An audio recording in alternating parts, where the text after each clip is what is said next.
Hi guys, Zambina here. Welcome back to another speed build video, and I'm so glad that you're here.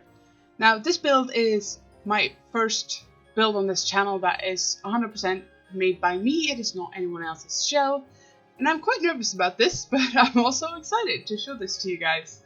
This is a tiny home. It is 64 tiles, I believe 64 tiles exactly, and it is also a starter home. So it is just under 20,000 simoleons. I forget the exact number, but it will be down in the description, as well as with my gallery name, which is Zambina, and all the information about the lot.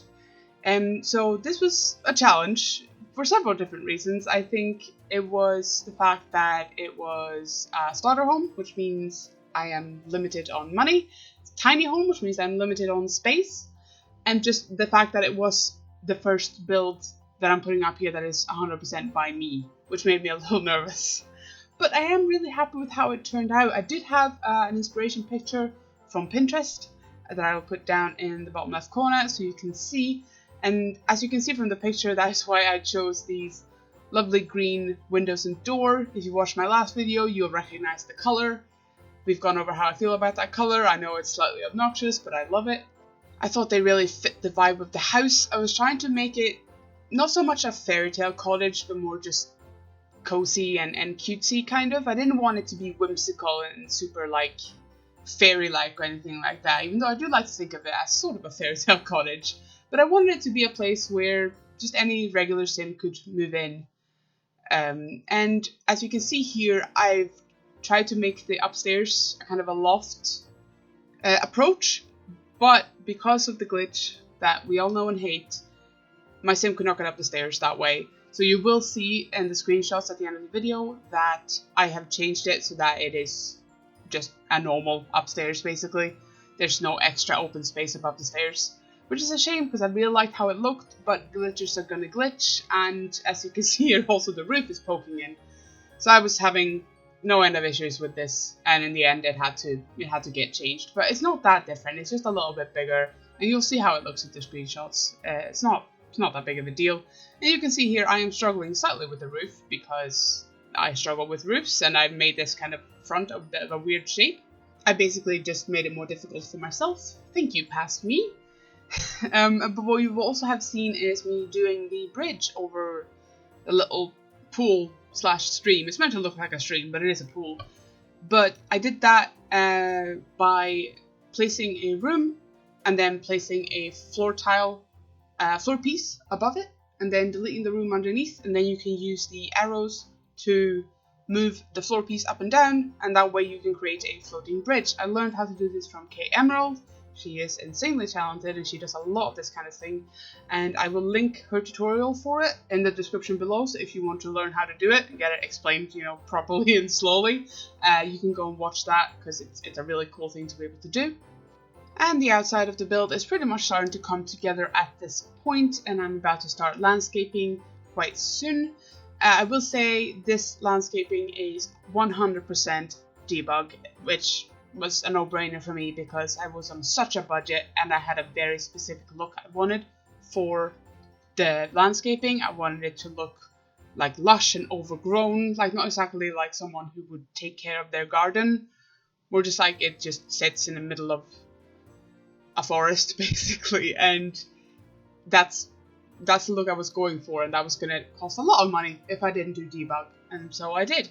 And you can see I'm using these small debug flat rocks to make a path, and as you can probably also see, they actually have names right now because I am using the Better Build and Buy mod by Twisted Maxi, and that one includes organized debug, which gives the debug items names so you can search for them, you can clone them with the eyedropper tool, you can do a bunch of other things that you can't do normally, and it is a real lifesaver if you use a lot of debug, and I will have that linked in the description below as well.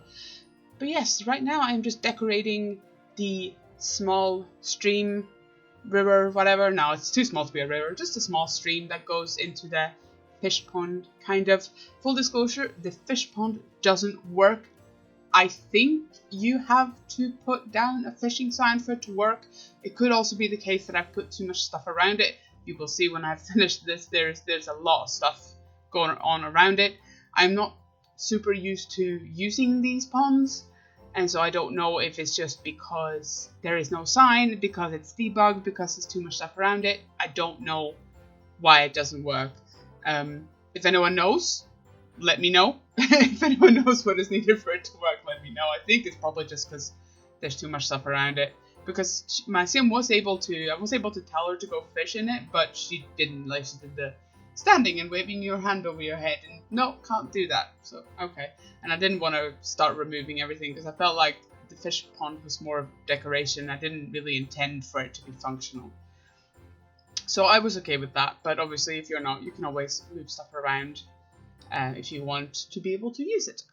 And here I am just working away at the landscaping, trying to cover up the edges of the pool to make it look like a natural little stream, making it look overgrown, cozy, like it was basically plonked in the middle of a forest.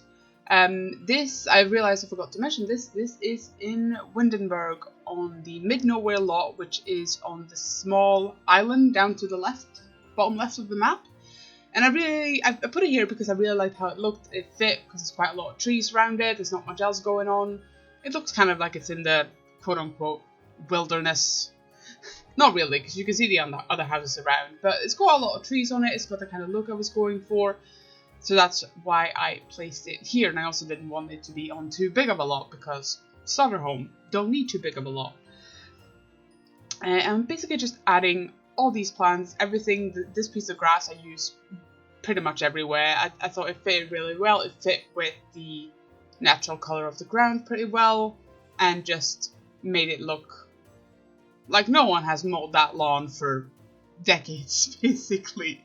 And I will be adding some trees, that branch that goes into the water, which I love. I love the look that brings. It just makes it look so, like, I don't know, natural and cozy in some way. I don't know if a tree branch can be cozy, but I really like the look that brings. And I'm just adding a few more trees. As you can see, I'm a little bit indecisive about the big one in the corner there.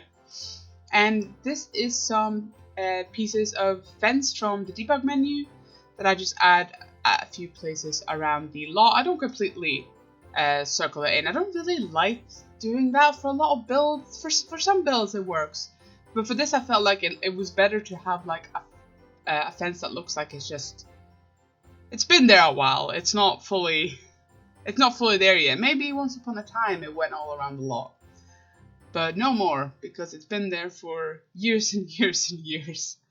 And maybe there was another tree there at some point, a bigger one that fell down, and that's why that big log is there. Something that comes to mind right now is that I know that the back of the house is very flat. It's literally just flat all the way up. And I'm not super happy about that, but with the way I was restricted with the amount of tiles and the way the house ended up working out, that's just kind of how it had to be. I know it's not the prettiest, but hopefully most people won't look at it from the back too much. And I'll try to get better for my next one. I am still very new at building shells that actually look like something that isn't a box. I like to call myself a recovering box builder, because when I just play the game, I just build boxes with box-shaped rooms inside.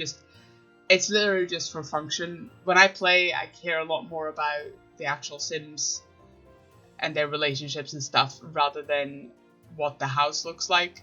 So when I play, I usually just build for function, and I just build boxes, and that's it. So this is me learning, very slowly learning. And even this small house, I did actually work out what it was going to look like off camera before I started, because I was so nervous.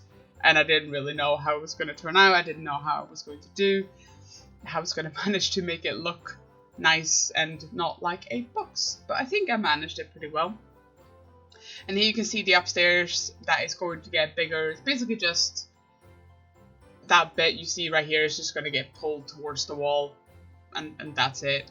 It is a platform, and I don't know if the reason she couldn't get up has anything to do with the fact that it is a platform and not a regular floor.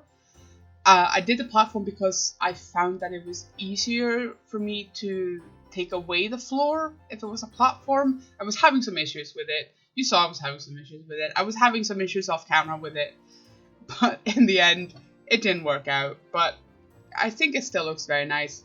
And here you can see I'm just putting up the wallpapers and the tile and stuff in the bathroom. It is not a blue bathroom, which is breaking the norm for me a little bit, but can't always have blue bathrooms, can you? And I felt like it wasn't really fitting for this house to have a blue bathroom. I wanted it to be a little bit more neutral.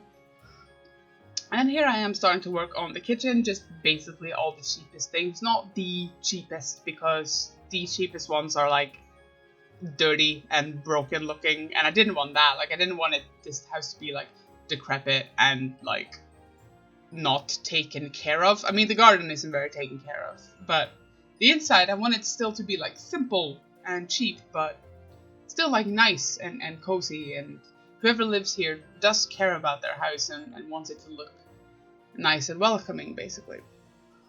And here I am working on the bathroom. I'm so glad that I took advantage of the sale that was going on to get a couple of more packs, because then I had the wall showers from Discovery University, which are basically the cheapest shower, so I could use that, which was great.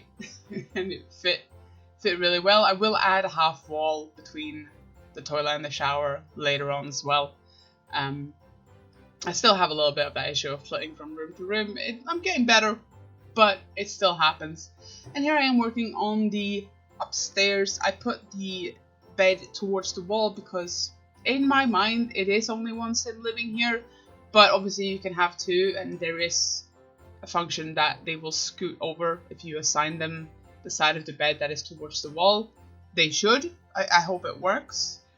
As I've said, I don't play that much right now. I'm mainly building. I do play from time to time, but I don't think I've ever tried that function out for myself, so I hope it works. And fitting in that dresser right by the bed. One good thing, I guess, about having to expand the top floor a little bit was that that dresser could actually fit towards the wall in a much more comfortable way, a little bit less claustrophobic. And here I'm struggling a little bit with the color of the curtains. I've said it before, I think we don't have enough curtains. Same with artwork. There's not enough options. And this is a rug from Nifty Knitting, which I believe is technically a debug rug. I think it's free. It's like a crafted object, so you have to put in some cheats in order to get it. But I thought that fit really well, and it was free, so yay! And here I'm working on what I'm planning on being a little reading nook. I do change this out later as well, mainly because that couch is expensive. And I liked how it looked, but in the end, it wasn't worth it. You will see at several times throughout this video me putting down stuff, mainly decorations, that I then later have to remove because it's just not enough money. And I wanted to have clutter and stuff. I wanted it to not be super plain and boring inside. And you can see I've put down some planter boxes outside, a bench that I think I might remove later on, and a bird bath. I think the bird bath stays though. And I put some curtains up. The curtains in the bathroom will get removed, I'm pretty sure, because I felt like they were a little bit unnecessary. And I'm putting some rugs down. I feel like these woven rugs work pretty well, and they're pretty cheap. They fit the house, I think, like the kind of rustic style. It is a bit rustic, this house. I mean, I think it has to be with the style and the budget, basically. And I put the flower arranging table over there mainly because it is cheaper than the woodworking table, so that goes there. Now I'm just adding a few details, bits and pieces to the bathroom, the toilet paper, the towels, and some artwork. The artwork does get moved around and changed a bit because I think I was going for pieces that were a bit too expensive initially. And garlic, I don't know what I was doing with that piece of garlic there, but I thought that painting fit really well with the colors of the upstairs. I thought it was absolutely perfect. And yeah, you can see me rearranging some stuff. If you will see me occasionally opening my library, it's because I'm trying to see how much the lot is worth. I try to cut most of them out, but some of them got left in. Sorry about that. It's just a couple seconds of me checking to make sure that I'm not over budget. And that does happen quite a few times. I need to readjust and basically change things out to make this under 20,000 simoleons. But basically just now I'm just decorating, putting up art and plants, things like that.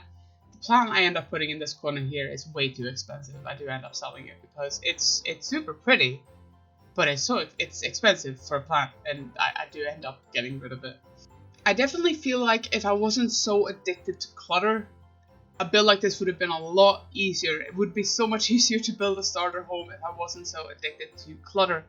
But it's the unfortunate truth that my homes have to be cluttered or I'm not happy with them.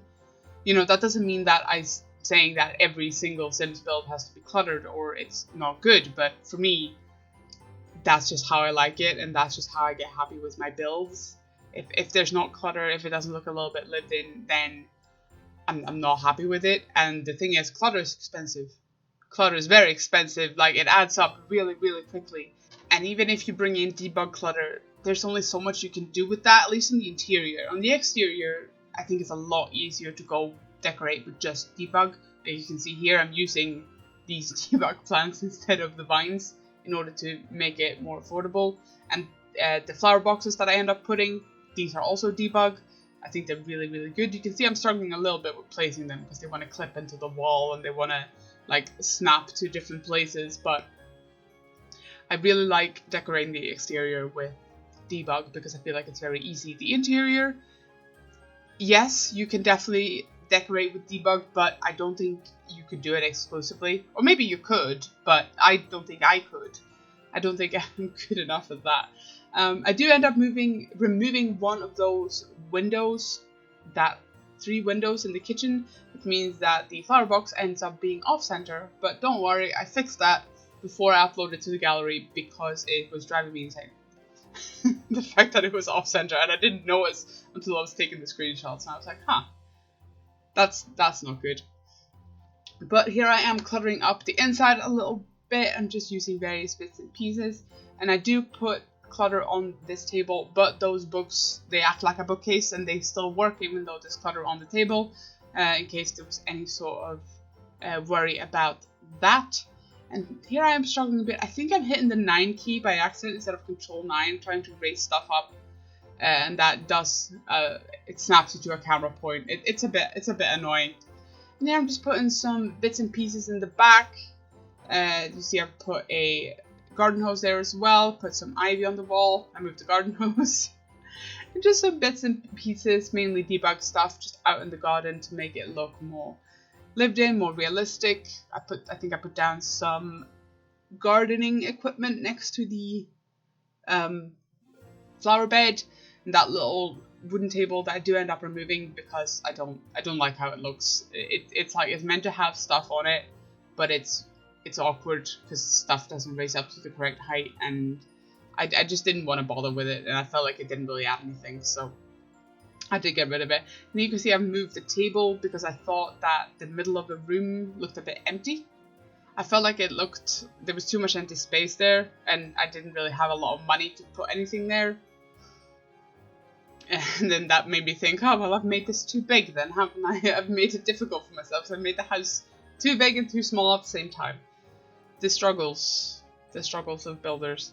And now I'm just cluttering up the upstairs bedroom a little bit more. I'm using a lot of debug items from Nifty Knitting because they're free and they are super adorable. All these little things that you can knit.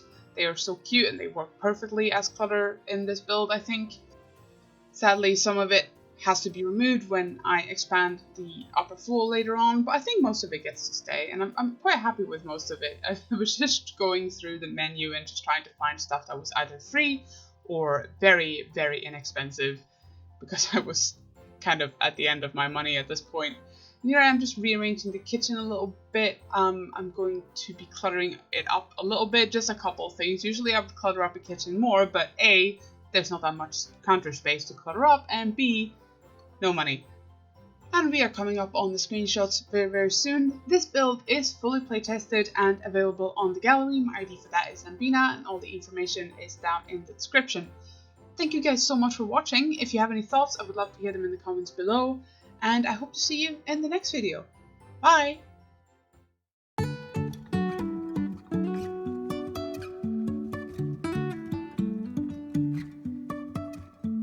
Life is a winding road, no telling where it goes.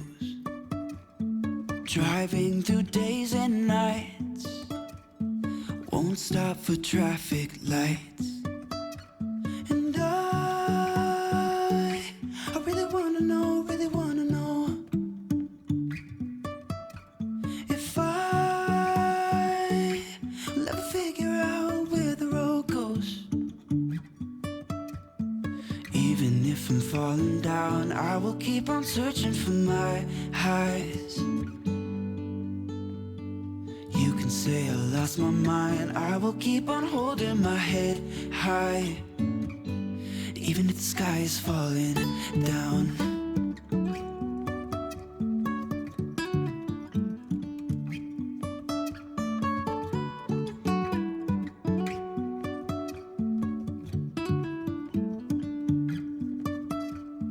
Jumping from cliffs so high, trusting our wings to fly.